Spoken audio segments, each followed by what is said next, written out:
Hello everyone, this is Leena Patil and I, along with my colleague Aditya, will be presenting on the topic ultrasound assisted microwave and phonoelectrochemical synthesis of nanoparticles.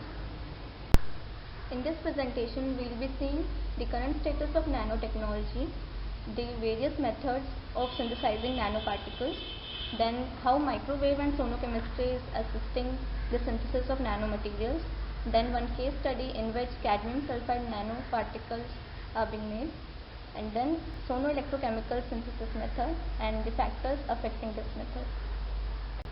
Nanotechnology have emerged rapidly during the past years in a broad range of domains, be it energy, optics, biology, cosmetics or fabrics. Nanotechnology has gained much wider applications, and this is because of the manipulation of materials at the atomic level. Such materials are called nanomaterials, which are in the size range of 1 to 100 nanometer. These materials exhibit unique optical, electronic or mechanical properties at the nanoscale. So, how these materials are being synthesized? Nanomaterials are being synthesized by various conventional processes. These are broadly categorized as physical methods and chemical methods. These basically follow top-down approach or bottom-up approach, and there are many methods which are commonly used like lithography, chemical vapor deposition, physical vapor deposition or sol-gel techniques. Despite of these well-established methods, much research has been going on in some modern techniques. Among the modern techniques, microwave is one of the techniques in which microwave assisted heating is being done. Also, hybrid techniques are also used for synthesis of materials. Hence, microwave is being coupled with other techniques like sonochemical technique, precipitation technique, sol-gel technique, hydrothermal technique or solvothermal technique. This is done in order to enhance the reaction kinetics and make the nanomaterials in a much ordered manner. These methods not only save energy but they are also environmentally friendly. Now we will see how microwave is helping in the heating of reaction mixture. The heating mechanism basically involves two main processes.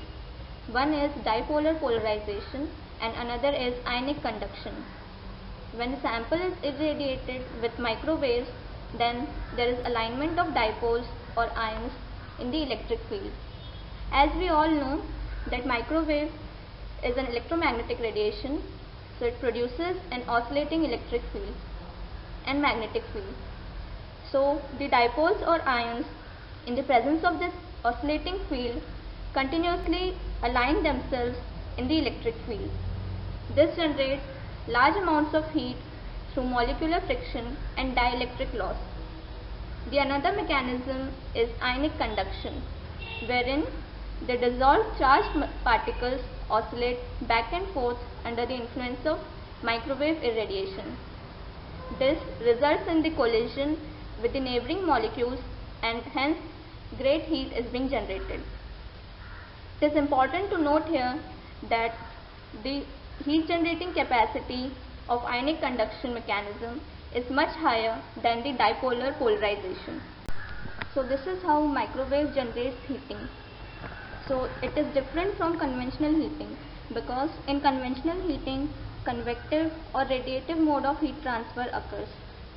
In microwave heating there is efficient internal heating which helps in increasing the temperature of the whole volume and uniform temperature is being obtained.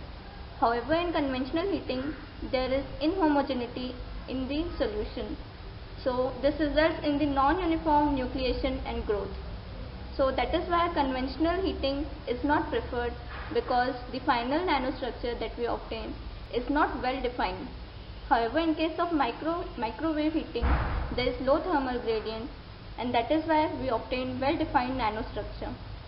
Also, in case of conventional heating, there is inefficient heating throughout the volume and it is rather very slow. But in microwave, there is direct activation of molecules in the solution which results into localized superheating. Hence, for the synthesis of nanoparticles, microwave heating is much more preferred over conventional heating. This is because microwave heating generates high heating rates which enhances the reaction kinetics. Also, in this case, there is no direct contact between the heating source and the reactants or solvents. This ensures that the product is not contaminated. Also, there is excellent control of the reaction parameters, which helps to ensure the quality of the product. Also, there is selective heating in microwave heating. So, if there is difference in the microwave absorbing properties in the precursor and the solvent, then the precursor would be selectively heated than the solvent, and this will ensure the maximum yield of the product. Also, there is better selectivity due to reduced site reactions, and this will help in the high throughput synthesis. Apart from microwave, ultrasound is also being used in the synthesis of nanoparticles. So, what is the mechanism by which it enhances the synthesis of the nanoparticles? It is basically because of the acoustic cavitation, which is transient in nature. When ultrasound is passed through the reaction mixture, a series of compression and rarefaction cycles is being generated. This generates cavities and bubbles are formed, which grows in successive cycles, and at one stage it reaches an unstable size and undergoes violent collapse. That helps to attain extremely high temperature and pressure, and very high cooling rates is being generated. Such conditions are favorable for the growth of nanoparticles. So this is how we have seen that microwave and ultrasound help in the synthesis of nanoparticles in their own ways. Researchers have seen their benefits, and hence they have tried to incorporate these both benefits in one single system. This figure shows a typical schematic of a reaction system wherein both microwave and ultrasound is being used. A microwave generator is being attached at the bottom of the system, and an ultrasonic probe is being dipped into the reaction mixture. This is how the reaction mixture is exposed to both ultrasound and microwave. Now we will see one case study in which cadmium sulfide nanoflower has been synthesized by using both microwave and ultrasound at the same time. In this process, the reaction mixture mainly contained cadmium chloride and thioacetamide or thiourea as source of sulfur, and sulfur powder with ethylene glycol as reducing agent. This reaction mixture is being stirred at 333 Kelvin for 1 hour, and then the solution after purging is being placed in the reactor. The reactor is operated at 400 watt and 413 Kelvin for 45 minutes. After the reaction, the products are being separated by centrifugation and then washed and dried at 333 Kelvin in vacuum for 8 hours. The figure shows the same image of the product that has been obtained. In the image, we could see that there is well-defined flower-like morphology of the product. By further analysis, it was revealed that the flower-like structures are basically composed of hexagonal nanopyramids and nanoplates. So it is because of these structures only that we got such flower-like morphology. The authors also saw the effect of temperature and duration on the morphology of the product. They have seen from the same images that as the temperature increased from 363 to 453 Kelvin, the hexagonal flakes they converted to hexagonal pyramids, and because of this there was distorted structure that is obtained at higher temperature. Hence, they concluded that as the temperature increased, the well-defined nanostructures they were destroyed, and it leads to disordered structures. Also, they found the effect of duration, and they found out that when the duration is increased to 60 minutes, there was transformation of nanopyramids to a mixture of nanopyramids and nanoplatelets. So this is how the authors evaluated and saw the effect of various conditions. Also, the authors have tried to carry out the reaction with only microwave. In that case, the products contained residual sulfur powder. This was confirmed by the XRD analysis. However, when the reaction mixture was assisted by ultrasound, then it was found that the sulfur powder transformed into cadmium sulfide. So this is how the authors studied the mechanism of sonochemistry assisted microwave synthesis, and by generating the results they found out that how the effects of these two methods helped in producing synergistic effects and enhancing the synthesis of nanoparticles. So we could summarize that microwave and ultrasound, they have their own effects which helps in the synthesis. Microwave helps in the alignment of dipole or ion along the alternating electric field, which generates molecular friction and dielectric loss. Because of this, energy dissipation occurs and localized heating takes place. By the help of ultrasound, we could see that the transient cavitation occurs. This reduces the aggregation and promotes effective reaction. Also, ultrasound helps in the reduction of overheating that occurs in case of only pure microwave heating. So, because of this reduced overheating, we could get more uniform nanostructure than the pure microwave heating, and because of this, we could get very well defined nanostructure in the product. So that is how the synergistic effect of microwave and ultrasound helps in the enhanced synthesis of nanoparticles. Next, Aditya will be explaining about the method of sonoelectrochemical synthesis. Myself Aditya going to explain about nanoparticles synthesis with the sonoelectrochemistry. Here we are going to review the method how nanoparticles can be prepared by the pulse sonoelectrochemistry. Pulse sonoelectrochemistry means the introduction of ultrasound to the electrochemical cell for the production of nanoparticles through which shape and size and morphology of nanoparticles can be controlled. The majority of nanoparticles produced by this method are pure metal such as silver, zinc, nickel, gold. But more recently, this synthesis have been extended to include the preparation of nano-sized metallic alloys and metal oxide semiconductors. The major advantage of this methodology is that shape and size of nanoparticles can be adjusted by varying operating parameters, which include ultrasonic power, current density, deposition potential, ultrasonic versus electrochemical pulse time. Together these, it is also possible to adjust the pH, temperature and composition of electrolyte solution in a sonoelectrochemistry cell. The number of different arrangements have been made for the introduction of sonic waves to the electrochemical cell. Now let's see what are the equipments and setups have been introduced for the introduction of ultrasound. The number of different arrangement of equipments have been used for the introduction of ultrasound irradiation into electrochemical system. The first and simplest setup, as I have shown in a figure, that is immersion of conventional electrochemistry cell into a fixed position in ultrasonic bath. This is ultrasonic bath, this is ultrasound sound generator, and we directly introduce the ultrasonic waves into a solution. Similarly, this distribution of a power is a very important issue for a simple cell, and the output is largely dependent upon the position of a generator and its field. So the power effectiveness is much low in this case. The another arrangement is the introduction of ultrasonic horn in a system. This ultrasonic horn is often referred as the ultrasonic probe, which is directly into an electrochemistry cell. This allows the ultrasonic waves to be directed on the electrode surface and provides much more efficient power control. Various types of sonochemistry cells using ultrasound probes have been reported. In a most used configuration of electrodes and ultrasound horn are immersed into a solution with an ultrasound horn emitter is placed face to face is known as the distance from the electrode surface.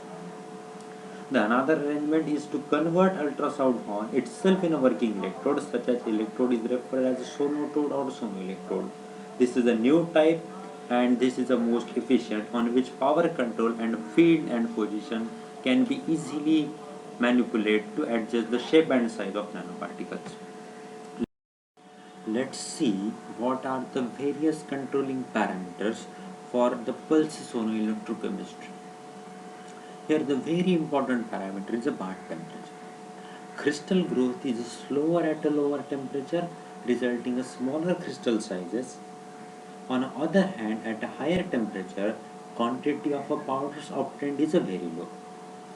Here, therefore, in a general, to obtain higher efficiencies and a smaller particle size, it is necessary to maintain a low temperature in the system. The next important parameter is a current density. This is a very important parameter to control shape and size of nanoparticles. Current density affect at least in two opposing directions. At a lower current, a smaller size would be expected based on the smaller amount of material is deposited at a lower current, and which allows more time for atomic diffusion, thus the larger crystal will be obtained.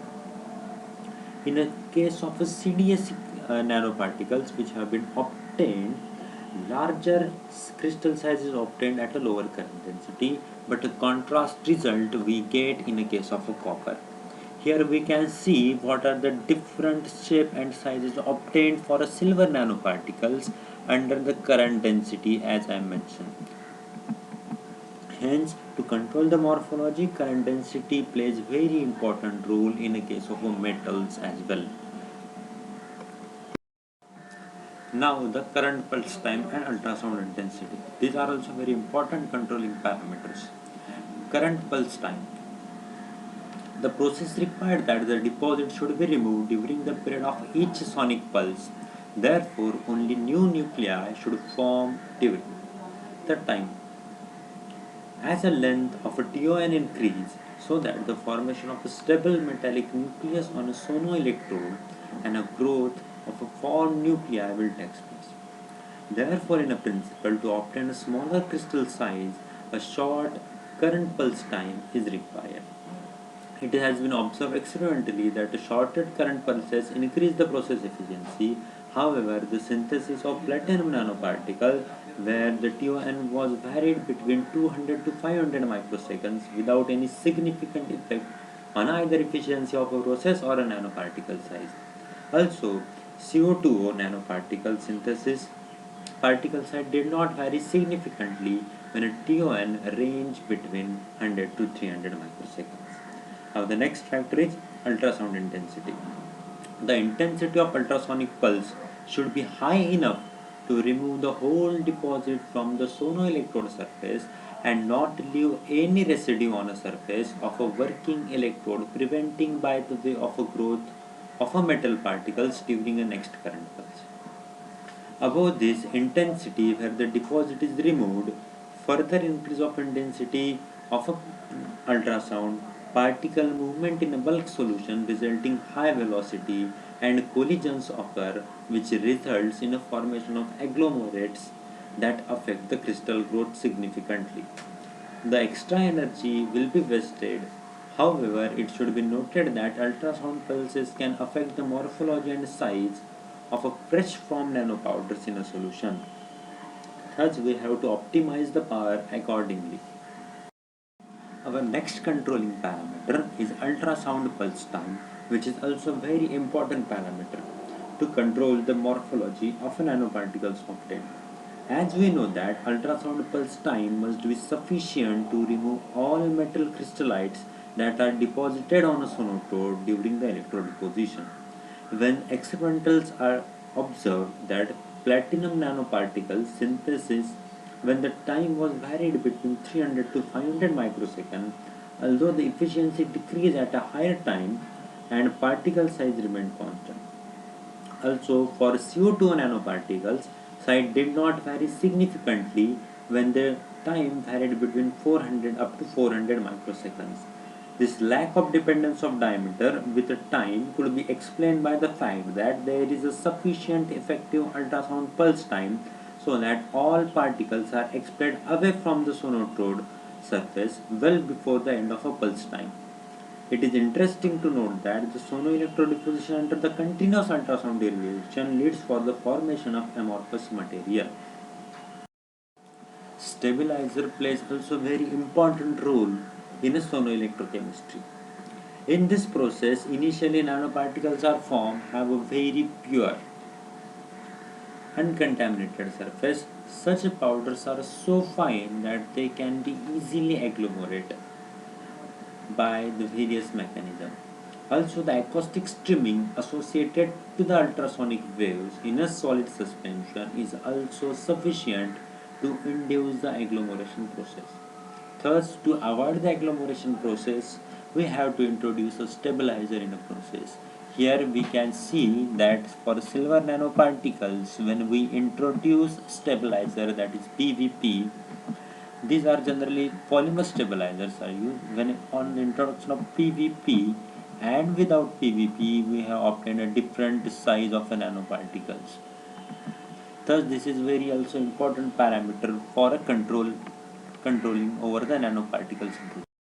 Let's see the few examples of a nanoparticle obtained by this process. As I mentioned that the nanoparticles obtained by this process are generally pure metals, and hence this was first applied for a copper, then for a silver, gold, and various nanoparticles also.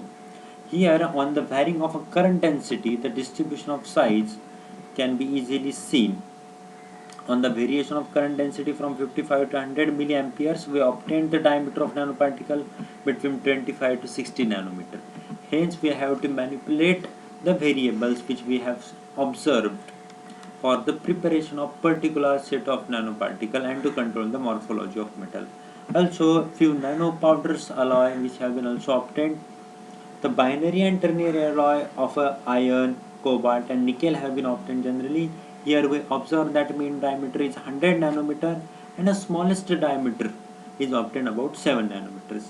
Hence, we also here get the size distribution of a nanoparticles.